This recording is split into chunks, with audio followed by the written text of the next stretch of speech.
istirahat dulu dari ibadah-ibadah khusus. Tapi rehatnya bukan untuk bersantai-santai. Zulqi'dah itu kalau dimaknai oleh orang Arab itu masa menunggu. Santai mereka di bulan Zulqi'dah ini. Tapi mereka menunggunya, santainya itu juga tidak diam. Kenapa? Menunggu datangnya jamaah haji. Mereka bersiap, yang punya hotel ya hotelnya dipersiapkan, yang punya tempat-tempat penyewaan dipersiapkan, yang jualan dagangannya juga dipersiapkan. Berarti apa? Walaupun rehatnya itu dalam masa persiapan. Sama dengan kita. Kita di bulan Zulqi'dah ini nggak ada ibadah khusus. Setelah Ramadan ada ibadah khusus, Syawal ada ibadah khusus. Di bulan Zulqi'dah tidak ada perintah ibadah khusus dari Allah. Tapi Bapak Ibu dirahmati Allah, Allah ingin kita ini rehat tapi bersiap untuk menyambut bulan berikutnya. Apa setelah Zulqi'dah? Bulan setelah Zulqaidah bulan Zulhijjah. Bulan Zulhijjah. Di bulan Zulhijjah baru Bapak Ibu kita ketemu ibadah-ibadah khusus yang Allah persiapkan, Allah perintahkan khusus dilakukan di bulan itu. Nah, maka nanti setelah kita habis Syawal ini kita rehat, dalam tanda kutip rehat, kita bersiap menyambut datangnya bulan Zulhijjah, mempersiapkan kita melakukan ibadah-ibadah khusus yang ada di bulan itu supaya maksimal. Kata Rasulullah, ma min ayamin ahabba ilallah al-amalu salih fihinna yaumul ashri. Tidaklah ada satu amalan pun yang lebih Allah cintai beramal di hari-hari yang 10 itu dari bulan Zulhijjah. Sampai sahabat tanya kepada Rasulullah, ya Rasulullah, walal jihadu fisabilillah. Wahai Rasulullah, walaupun itu dibanding dengan jihad di jalan Allah. Kata Rasul, walaupun dibanding dengan jihad di jalan Allah, illa kecuali orang yang jihad itu Pak Bu, perang ya, jihad di sini perang. Perang membela agama Allah, dia perang dengan hartanya, dengan jiwanya, kemudian dia tidak pernah kembali lagi. Baru itu yang bisa mengalahkan beramal di 10 hari pertama bulan Zulhijjah. Berarti apa? Orang yang mati syahid. Jadi beramal di 10 hari awal bulan Zulhijjah itu pahalanya yang bisa mengalahkan hanya orang yang jihad. Jihadnya pun gak cuma bawa raganya, kata Rasul, dengan jiwanya, dengan hartanya dia bawa, kemudian dia tidak pernah kembali lagi kepada keluarganya. Baru itu yang bisa mengalahkan beramal soleh di 10 hari awal bulan Zulhijjah. Pertanyaannya Pak Bu, ayu al amalus soleh, amal soleh apa yang kita lakukan di 10 hari awal bulan Zulhijjah yang nilainya begitu hebat itu? Para ulama mengatakan disebut dengan amal soleh berarti seluruh amal-amal ibadah yang diperintahkan oleh Rasul. Yang pertama, salah satunya adalah puasa. Ada yang nanya, Tat, boleh nggak kita puasa dari tanggal 1 Zulhijjah sampai tanggal 9 Zulhijjah? Boleh. Kalau Bapak Ibu mau, silahkan, boleh. Dalilnya mana, Tat? Dalilnya keumuman hadis tadi. Memperbanyak amal soleh di 10 hari awal bulan Zulhijjah. Puasa salah satu amal soleh terbaik. Jadi kalau Bapak Ibu mau puasa dari tanggal 1, monggo silahkan. Berpuasa selang-seling memperbanyak di hari-hari itu boleh. Ya boleh. minimal Pak Bu, sekurang-kurangnya di bulan Zulhijjah di awal itu kita melakukan puasa di tanggal 9-nya yang disebut dengan puasa Arafah. Jadi kalau kita nggak mau atau nggak kuat, nggak sanggup puasa perbanyak di awal-awal itu, minimal yang tanggal 9-nya jangan kita tinggalkan. Kenapa? Lagi-lagi jangan bicara sunnahnya, jangan bicara sunnahnya.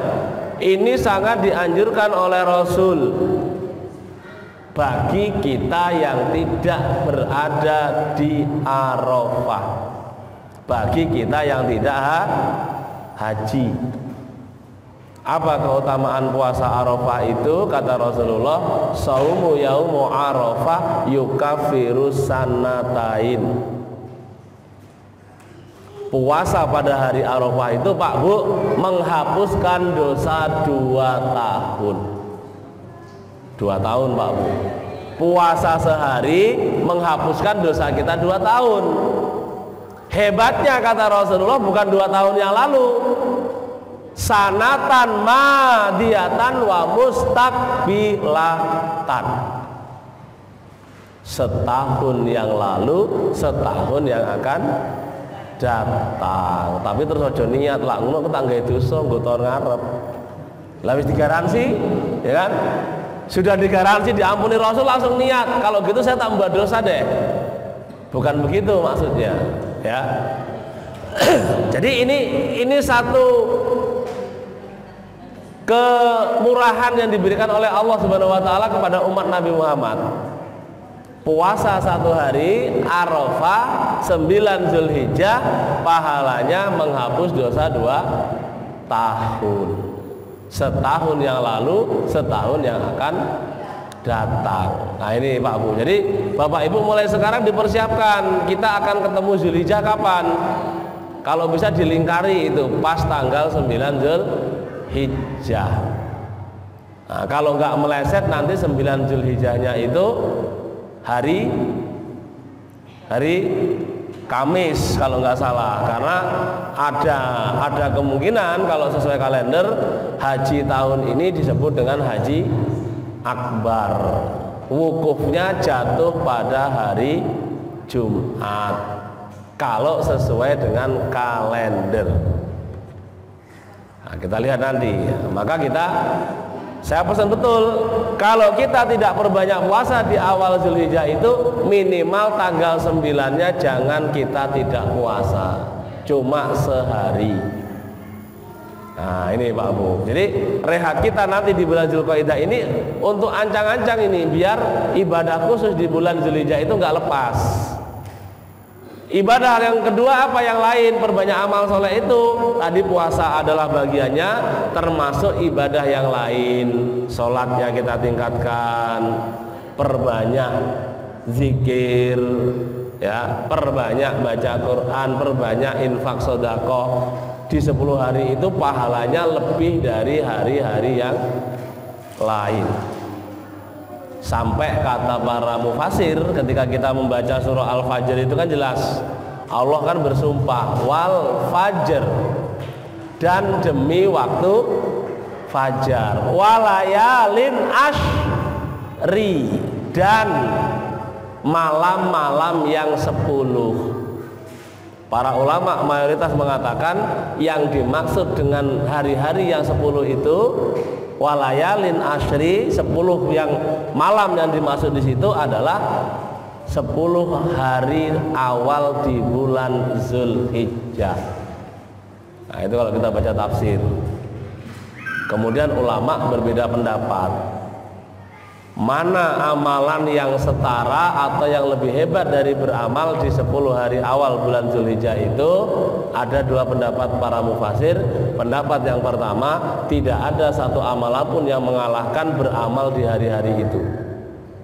Pendapat yang kedua, yang bisa mengalahkan hanya beramal di 10 hari terakhir bulan Ramadan.